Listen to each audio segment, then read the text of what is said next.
How to find or add nearby friends on Snapchat. Hey everybody, welcome back to Official Help Desk. In today's video, I'm going to show you how you can find and add new friends on Snapchat. So without any further ado, let us jump right into the process. Go ahead and open up your Snapchat. Once you are here, tap onto the people icon just beside the search icon on your bottom right. Then tap on plus icon again. You will see all the people that you are friends with, and if you scroll below under quick add, you will see all the people that you can add from the quick adds.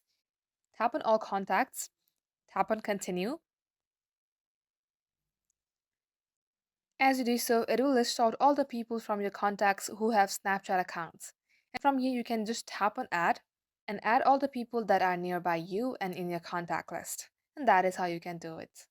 So that is all for today's tutorial. If you would like to see more videos on this topic, then do comment down below and we will get back to you soon with more tutorials like this. In the meantime, what you can do is like this video and subscribe to our channel. Also, don't forget to hit the notification bell to never miss an update from us. Lastly, thank you very much for watching the video till the very end. We will catch you up in our next upload.